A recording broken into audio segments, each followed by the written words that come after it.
Hey, what's going on, guys? Tony here. So just going to give you a quick overview of our bathroom renovation. Recently had our door installed yesterday. Really love this door here. This door is actually the door that we have in throughout the house. Just a single panel, really nice door. And then we'll have black hardware on it. We are currently all roughed in and signed off on all our rough-ins. We currently have the plumbers coming back tomorrow to change out these old pipes here to PEX piping. Even though there's nothing wrong with them, it's just want the height to be up higher because the vanity that we have has a reveal at the bottom with a shelf, and we just don't want to see these old pipes. Have the mechanical fan installed.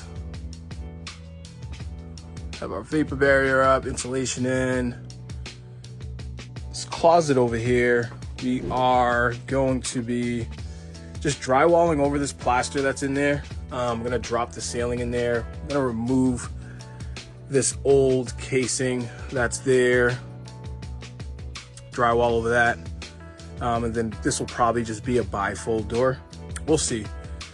Still kind of going back and forth on that. Or we may just leave it open. We'll see. This here, gonna be where the radiator goes.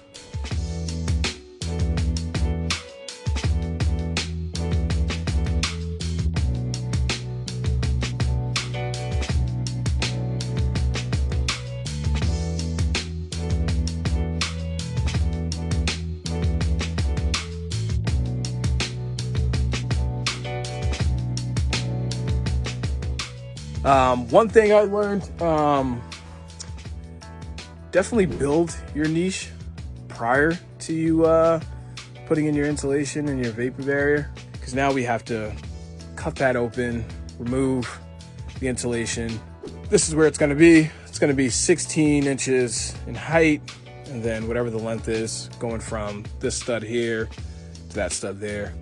So to kind of give you an idea of what this side is going to be looking like. So this will be vanity mirror, through the blocking in today for that. Sconces on both sides. You got your outlet over there, GFCI, and then obviously the toilet there. And then our shower tub combo. Still deciding on whether or not we want to do towel racks or just hooks on this wall, or we may even do it behind the door. Not unsure on that, but that's just, I guess, a small detail. We also have the drywallers coming on Tuesday to close this up, but then we also have later this week the tilers coming as well. 4x10 tile that's going to go in the shower. We're going to stack that vertically, no space in between, going up the entire wall up to the ceiling. I think that's it for now. I will keep you guys posted on the progress as we move along. I think the next update will be once they've drywalled, so you can see this room closed up. Yeah, we are almost there. Stay tuned.